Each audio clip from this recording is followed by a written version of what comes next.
Om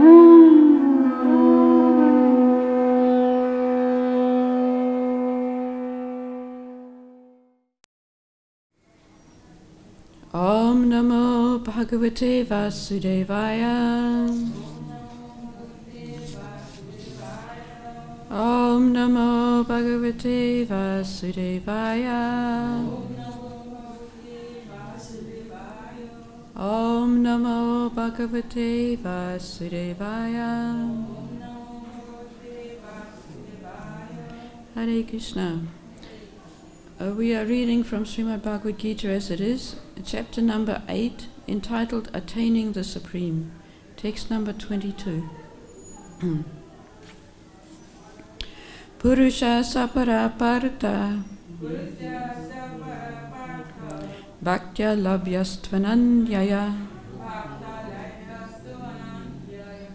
yasyantastani bhutani yena sarvamidam tatam. Purusha saparaparta bhaktya labhyastvananyaya yasyantastani bhutani yena sarvamidam tatam. Purusha saparaparta bhaktya labhyastvananyaya yasyantastani bhutani yena sarvamidam tatam.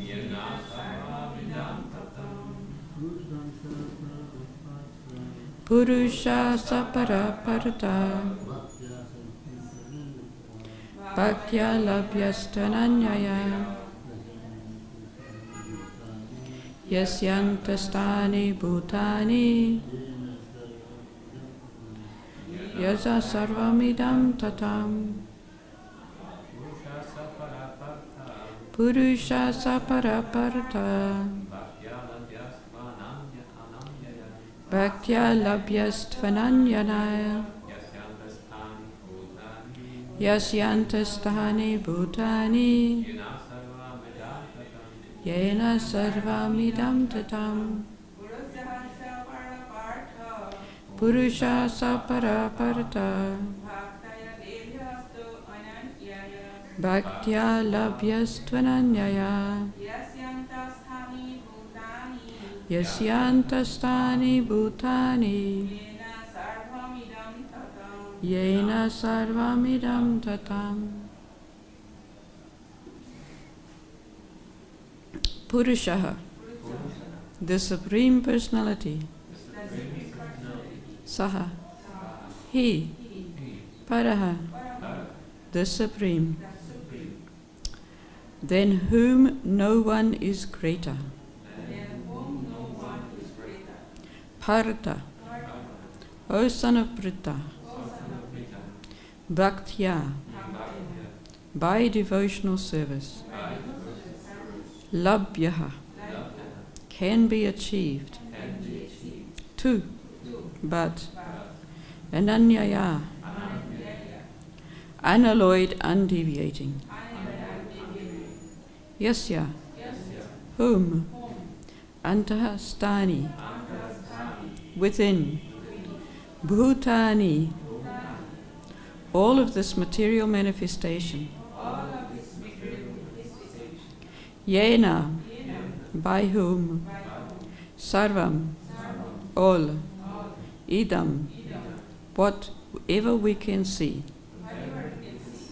Tatam, is pervaded.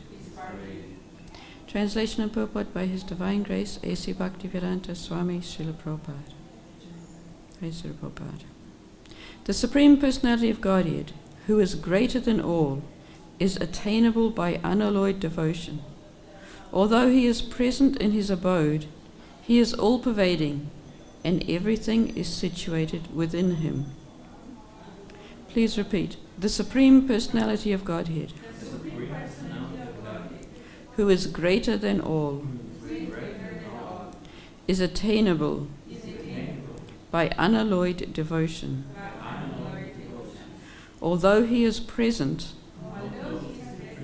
in his abode, he is all-pervading, and everything is situated within him.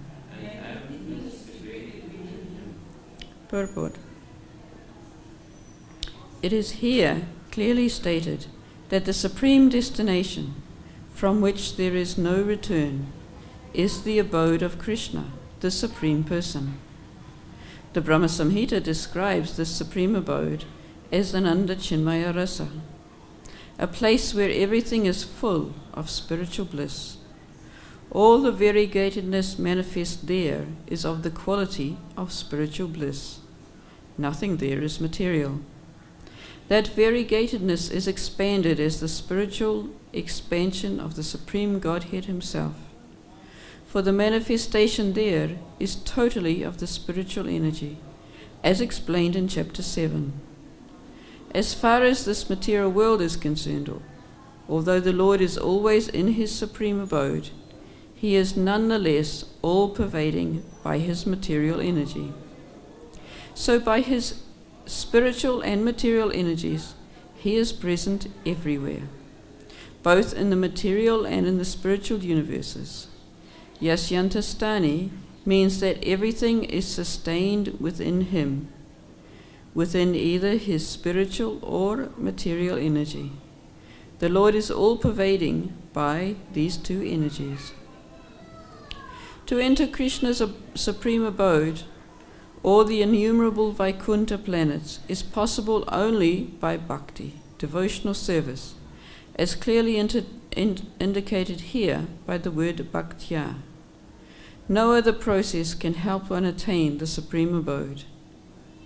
The Vedas, Gopal Tapni Upanishad 121, also describe the supreme abode and the Supreme Personality of Godhead. Eko Vashi Sarvaga Krishna. In that abode there is only one Supreme Personality of Godhead, whose name is Krishna. He is the supreme, merciful deity, and although situated there as one, He has expanded Himself into millions and millions of plenary expansions. The Vedas compare the Lord to a tree standing still, yet bearing many varieties of fruits, flowers, and changing leaves. The plenary expansions of the Lord, who preside over the Vaikuntha planets, are four-armed, and they are known by a variety of names: Purushottama, Trivikrama, Keshava, Madhava, Aniruddha, Rishikesh, Sankarshan, Pradyumna, Sridhar, Vasudeva, Damodara, Janardana, Narayana, Vamana, Padmanabha, etc. Brahma Samhita 537 also confirms that although the Lord is always in the supreme abode, Goloka Vrindavan, He is all-pervading, so that everything is going on nicely. Goloka eva nivasatya kalatma bhuta. As stated in the Vedas, Svetashvatara Upanishad 6.8, Parasya Saktir Vivideva Suryate, Swabhaviki Jnana Bala Kriya Cha. His energies are so expansive that they systematically conduct everything in the cosmic manifestation without a flaw, although the Lord is far, far away. Om Ajnanatimirandasya Gyananjana Shalakaya Chakshuran Manitam Yena Tasmai Sri Gurave Namaha Sri Chaitanya Manobhistam Stapitam Yena Bhutale Swayam Rupa Kadamayham Dadati Svapadantikam Vandayaham Sri Guruho Sri Yuta Padakamalam Sri Guruna Vaishnavamscha Sri Rupam Sagrijatam Sahagana Raghunatanvitam Tam Sajivam Sadvaitam Savadutam Parijana Sahitam Krishna Chaitanya Devam Sri Radha Krishna Padan Sahagana Ladita Sri Visakanvitam Cha. Hey Krishna Karuna Sindhu Dinabandho Jagatpate Gopesha Gopika Kanta Radha Kanta Namustate Tapta Kanchana Gaurangi Radhe Vrindavaneshwari Vishabhanu Sute Devi Pranamami Hare Priye Vanchakalpatarubhyascha Kripa Sindubhya Evacha Patitanam Pavanebhyo Vaishnavebhyo Namo Namaha Nama Om Vishnu Padaya Krishna Prestaya Bhutale Srimati Bhakti Vedanta Swaminiti Namane Namaste Saraswati Devi Gauravani Pracharine Nirvishesha Shunyavadi Paschatya Deshatarine Shri Krishna Chaitanya Prabhu Nityananda Shri Advaita Gadadhara Shivasari Gaura Bhakta Vrinda Hare Krishna Krishna Krishna Hare Hare Hare Rama Rama Rama Hare Hare Purusha Saparaparita Bhaktya Labhyastvananyaya Yasyantastani Bhutani Yena Sarvam Idam Tatam. The Supreme Personality of Godhead, who is greater than all, is attainable by unalloyed devotion. Although he is present in his abode, he is all-pervading, and everything is situated within him.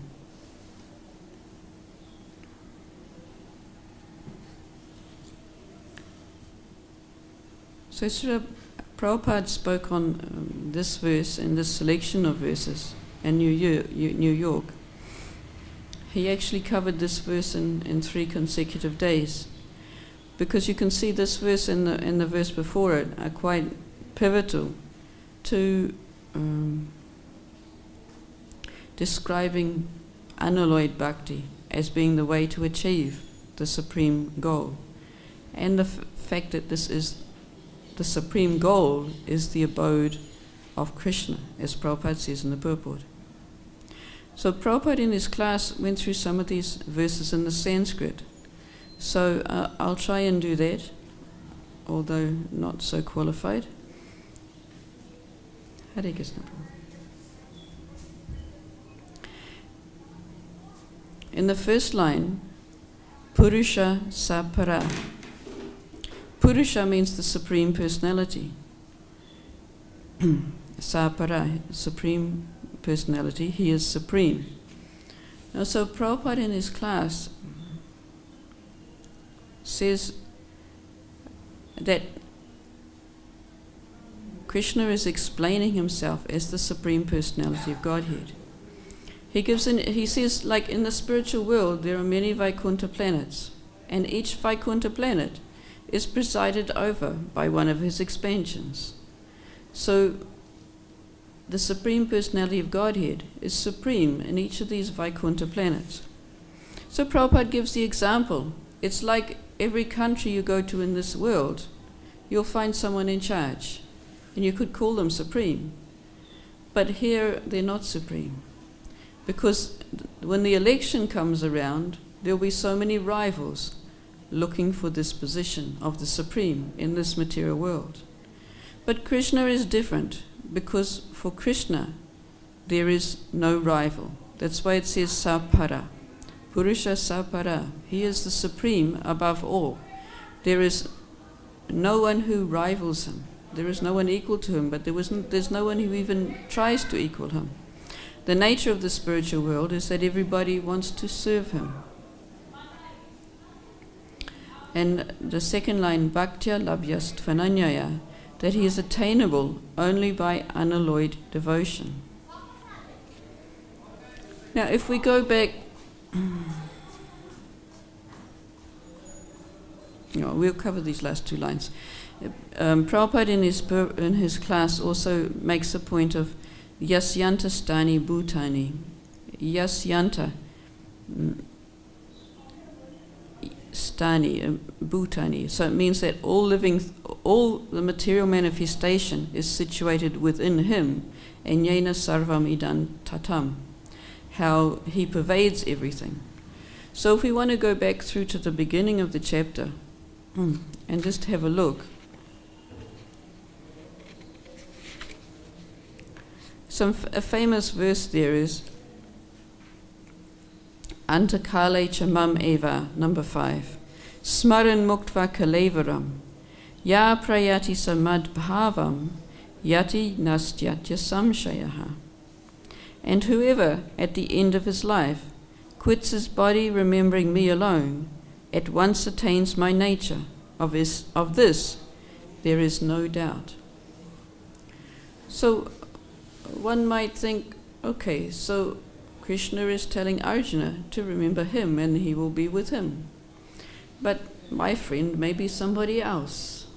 So here in this 8th chapter, Krishna is making sure that we know why attaining Krishna is the supreme goal, and not just that we have some other supreme in our mind, as he gave the example of the different presidents of the different countries, and we'll find that supreme, and if we remember that supreme, then we will go to him and we'll attain his position. So let's understand fully why Krishna being the supreme is so important. So in text 7, Lord Krishna had summarized a few verses about the time of leaving the death and how to remember him.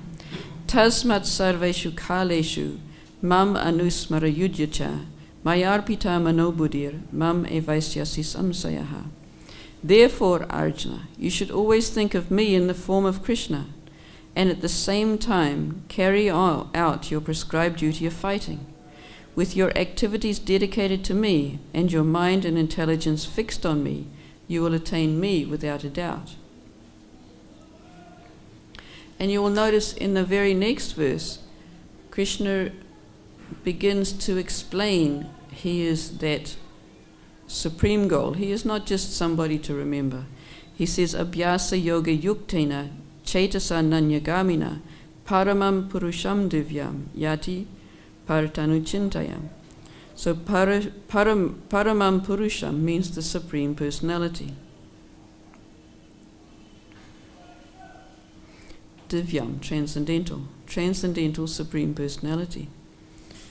So Krishna had said, whatever you remember at the time of death, yam yam vapi smaram bhavam, whatever you remember, that state you will attain without fail.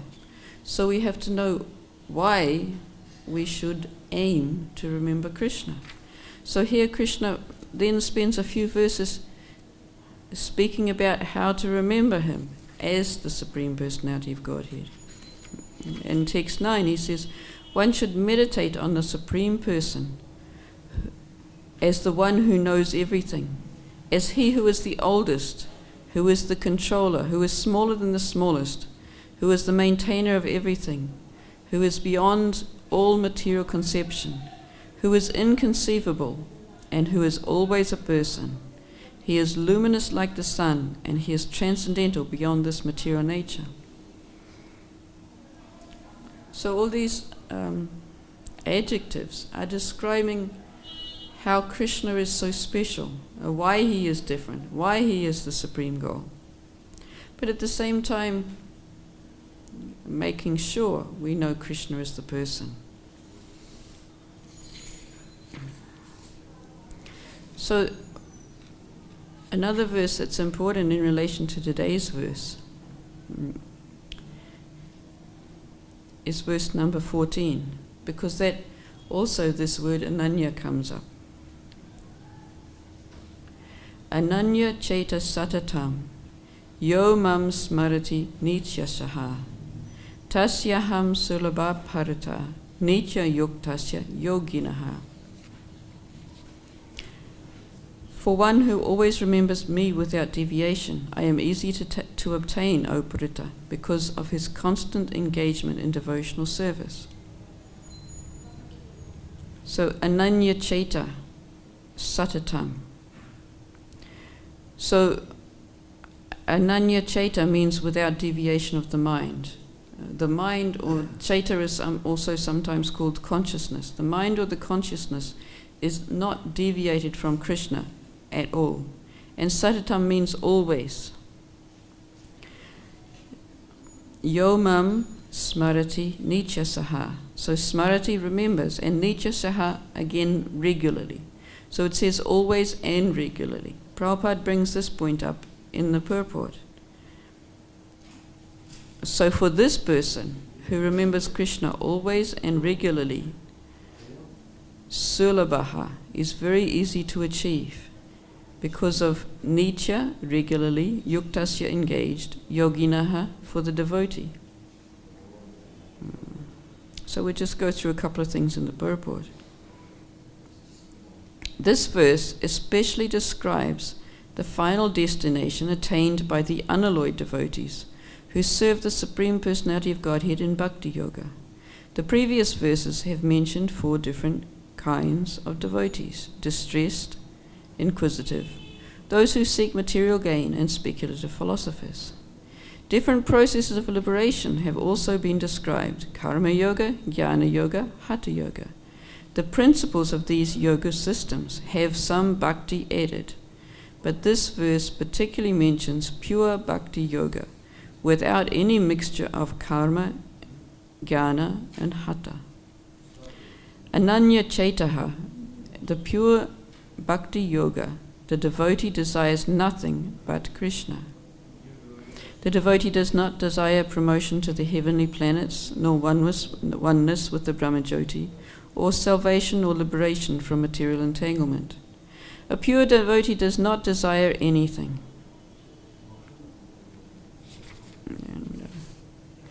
And then in the last paragraph, as indicated by the words satatam and nityashaha, which means always, regularly, or every day, a pure devotee constantly remembers Krishna and meditates upon him.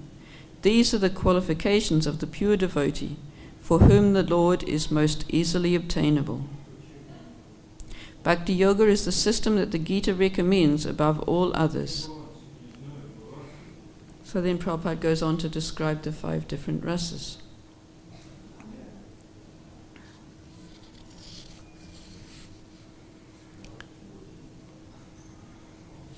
Then Krishna explains how these pure devotees who attain him, they never come back to this material world, which is full of miseries.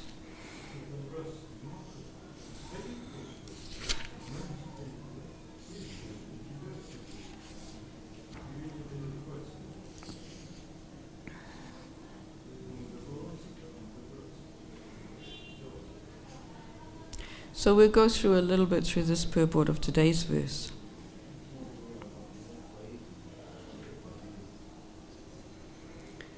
So it is clearly stated here that the supreme destination from which there is no return, which was mentioned in the previous verse, is the abode of Krishna. So the previous verse had said, Avyakto Kshara ityuktas tam ahur paramam gatim yat prapyana nivartanti tad dhamma paramam mama. That which the Vedantists described as unmanifest and infallible, that which is known as the supreme destination, that place which, having attained it, one never returns, that is my supreme abode. So in that previous verse, the Sanskrit actually says, my supreme abode, paramam mama. So this verse is connected with it very much. You see, even in Prabhupada's classes, 21 and 22 are connected.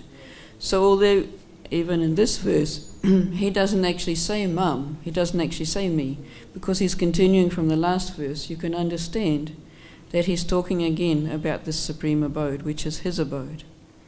And that, so then he says, as Prabhupada says in the purport, that this abode is the abode of Krishna, the supreme abode.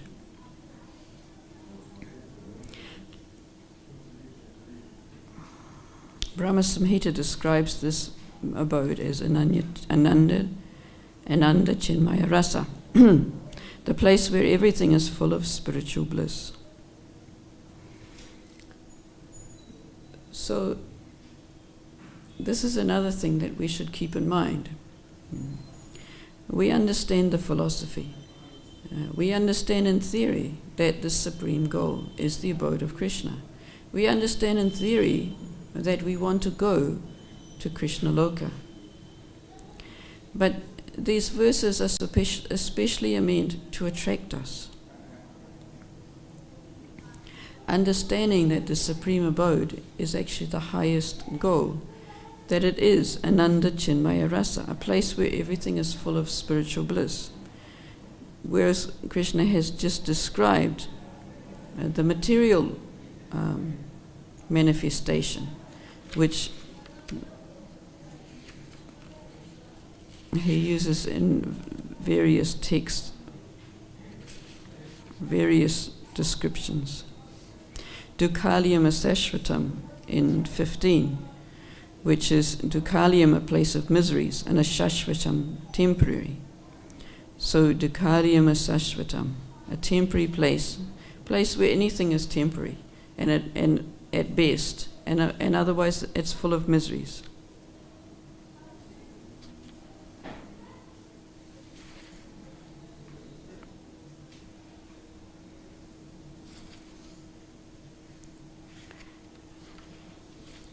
The following verse again stresses the temporary nature. It says, Puna Janma, there is always rebirth.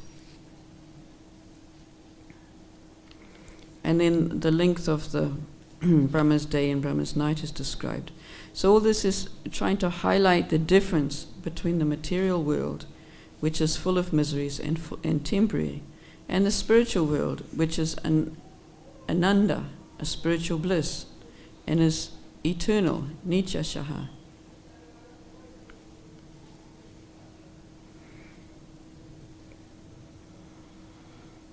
So this spiritual bliss is variegated. The monists and the impersonalists think that the spiritual manifestation must be without variety, because they can only conceive that the spiritual must be opposite to the material. So they think there's variety in the material world, so the spiritual world must have no variety. But Prabhupada in his writings explains that the Supreme Absolute Truth cannot be less than his expansions. So if there's variegatedness in his expansions in the material world, then he is the source of variegatedness. Then he must also produce variegatedness, because the Supreme Absolute Truth cannot be less than any part of the manifestation. So every quality that we can see must be also in the Supreme Absolute Truth.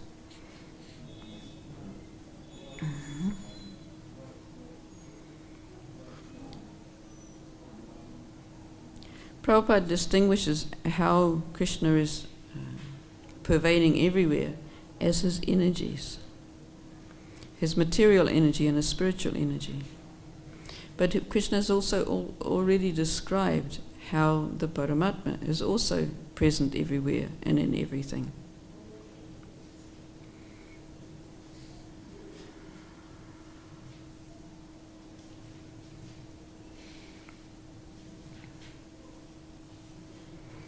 Now, this bhaktya, unalloyed devotion, bhaktya ananyaya. So in one place, in the class that I was reading of Prabhupada, he was describing how this process of bhakti becomes ananyaya, becomes pure. He said at the moment, our consciousness is not pure, because we have designations. He is quoting the verse, Sarvapadi vinirmuktam tat paratvena nirmalam rishikena rishikesha sevanam bhaktir uchate. This is a description of pure devotional service. So sarvapadi, sarva upadi. So an upadi is a designation. In the material world, the spirit soul takes on various designations, various roles. We come into the world as a child, so we come in as somebody's son or daughter. And as we grow, we add more and more designations. We find friends, we find brothers, we find sisters, We become their brother or sister. We become a friend. Eventually we become a wife or a husband, become a father or a mother. We become a teacher or a nurse or an engineer. And we come to devotional service, and then we become a devotee, which is another type of designation. It's an improvement, but it's still a designation. So all these upadhis are what stop our consciousness from being pure.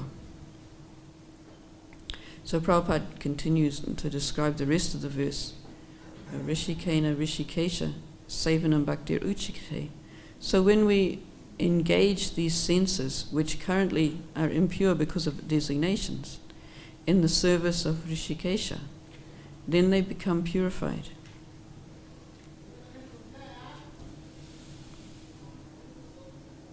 So one of the devotees asked Srila Prabhupada, Srila Prabhupada, how will I know when my chanting has become purified? How will I know when my chanting is correct, when it is accurate, when I'm doing things correctly?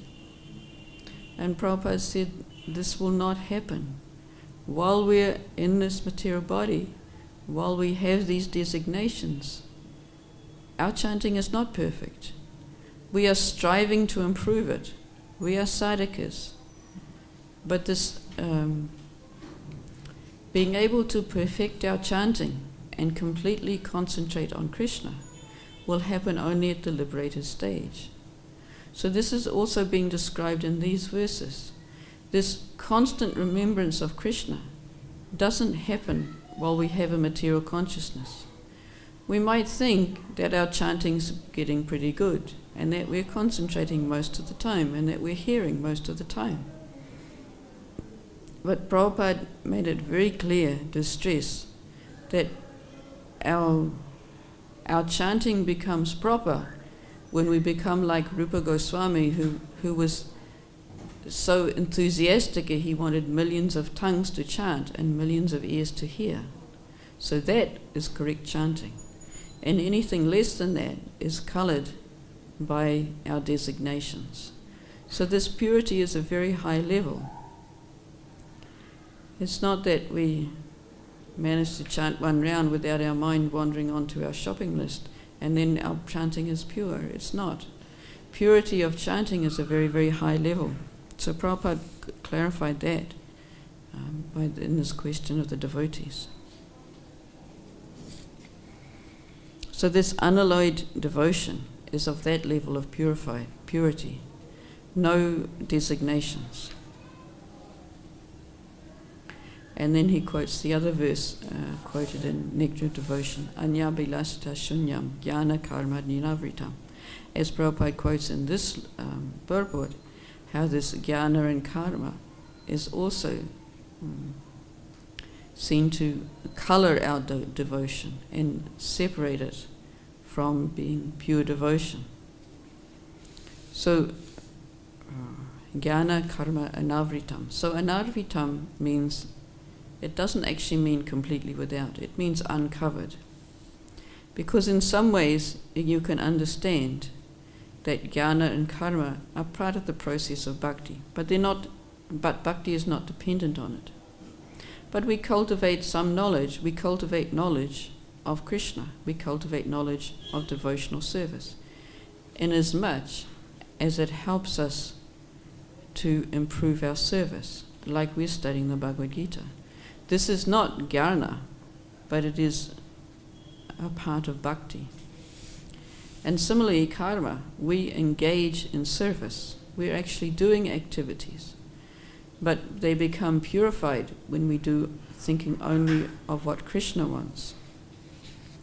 So when jnana, karma and avritam is affected, it means that what we're learning and what we're doing is only for Krishna's pleasure, only for Krishna's benefit.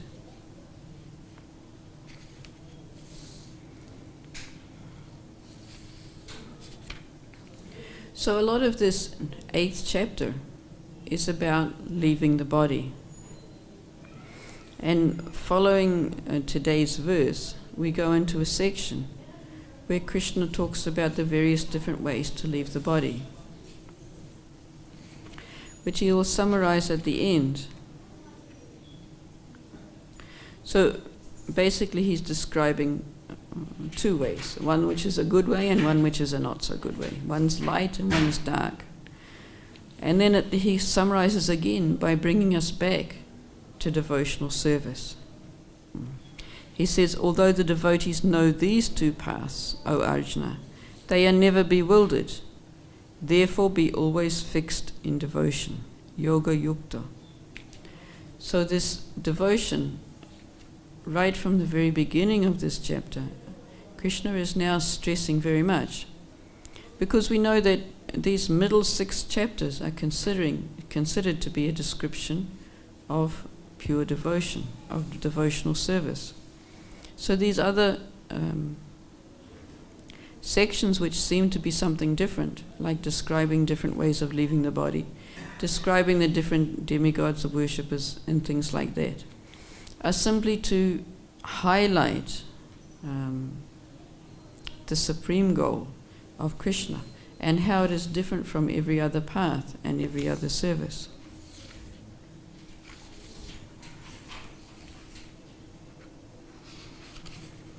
And then the chapter will conclude by saying a person who accepts the path of devotional service is not bereft of the results derived from studying the Vedas, performing sacrifices, undergoing austerities, giving charity, or pursuing philosophical and fruitive activities. Simply by performing devotional service, he attains all these, and at the end, he reaches the supreme eternal abode. So when one engages in pure devotional service, he is always winning. He is never the loser. As Arjuna had questioned Krishna at the end of chapter 6, what happens to the person who has started on this path of devotional service, and then because he cannot perfect his life, he falls away. In the meantime, he has given up all his material accumulation, and so it seems that he's lost both ways. But Krishna had assured him that there's no loss at all when you take up the path of devotional service. Krishna so much guarantees it that once we start on this path, he will help us. There was another quote of Prabhupada's. He's talking about chanting again. One devotee came to Prabhupada and he'd missed chanting his 16 rounds the day before because he'd been so busy. And Prabhupada knew, of course, Prabhupada being Krishna's friend, knows more than the devotee would like him to know sometimes. So Krishna knew without this devotee even saying anything. So Prabhupada asked this devotee, are you chanting your rounds? And this devotee said, well, yesterday I didn't quite finish, but I thought I'd make up today. So Prabhupada said that if you chant your 16 rounds, then Krishna will help you. If by chance you happen to struggle in other areas, Krishna will help you. But if you don't chant your 16 rounds, then Krishna, what can he do? You have to make some effort to fulfill your promise to Krishna, and then he will help you. Even if later you have some difficulties, because you've made this effort, he will help you. He will come to help. So taking up this path of devotional service is a guaranteed way, because it will take us to the supreme destination. And it is also guaranteed because despite of our inability, despite of our disqualification, as long as we sincerely take up this process, Krishna will help us. He promises us to. And Srila Prabhupada also promises. And we know that Krishna will do anything to keep his devotees' promise. So I just read this verse again and then ask for some questions. The Supreme Personality of Godhead, who is greater than all, is attainable by unalloyed devotion. Although he is present in his abode, he is all-pervading, and everything is situated within him. So does anyone have any questions about today's class?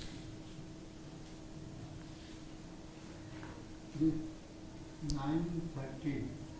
9:13.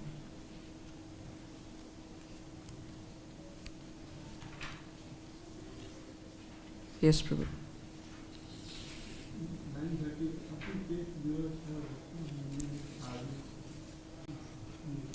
Huh.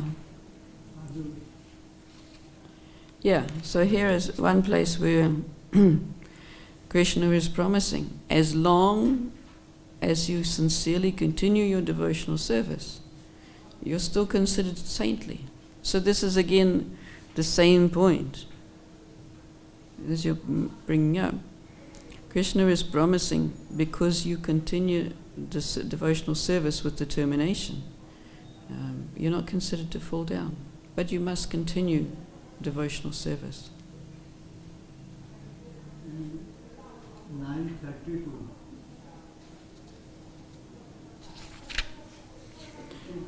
9:32. O son of Pritha, mamhi parta vipasrita, yepi syupa payonayaha, striyo vaisyas tata sujas, tepi yanti param gatim. O son of Pritha, those who take shelter in me, though they be of lower birth, women, Vaishyas, and Sudras, can attain the supreme destination. Yeah. Very good for all of us in this age of Kali. 12:13. Hare Prabhu.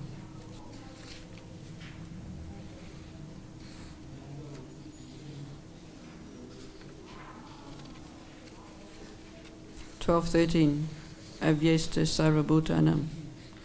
One who is not envious, but is a kind friend to all living beings, who does not think himself a proprietor and is free from false ego, who is equal in both happiness and distress, who is tolerant, always satisfied, self-controlled and engaged in devotional service with determination, his mind and intelligence fixed on me. Such a devotee of mine is very dear to me.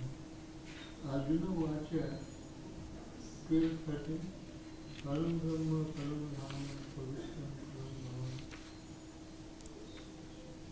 Param 11th chapter.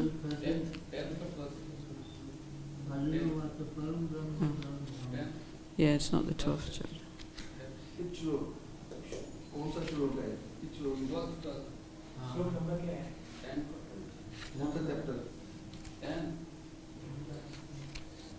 Yeah, 10, 12.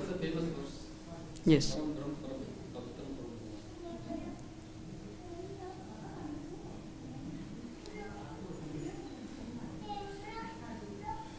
Yeah, in this verse 10, 12 to 13.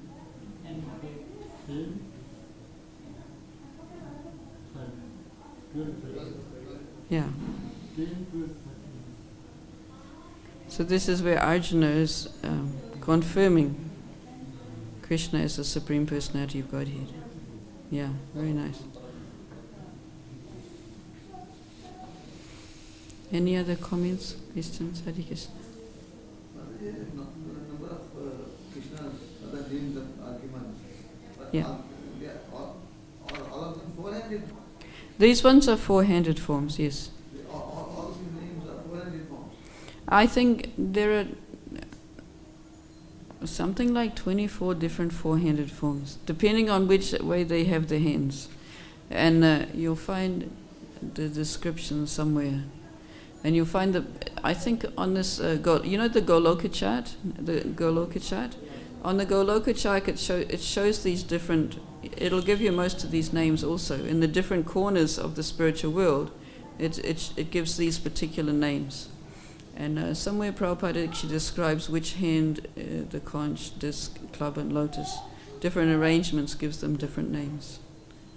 And yeah, these are the forms that are in the Vaikuntha planets. Each of these four-handed forms has his own planet in the Vaikunthas.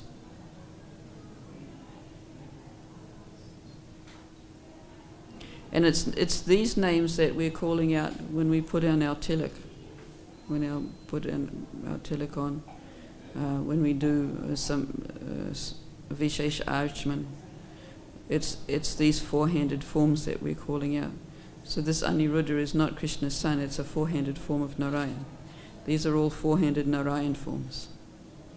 But there are of course Krishna forms as well, with similar names. Like we know Trivikrama is another name for Vamanadev, but this Trivikrama is a Narayan form in the Vaikuntha planets. The name comes again.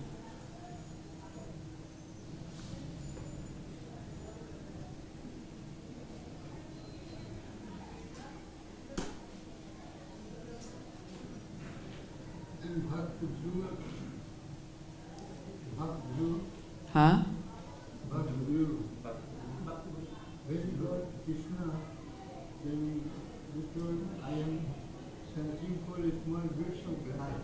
Oh yes, Dhruva Maharaj. Yeah, Dhruva Maharaj wanted the kingdom better than his grandfather and his great-grandfather.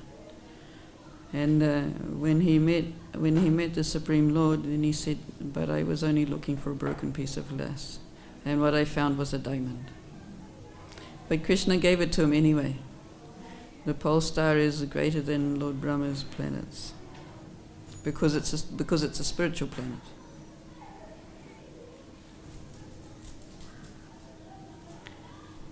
Anything else today? Okay, thank you very much. Srila Prabhupada ki jai. Bhagavad-Gita as it is ki jai.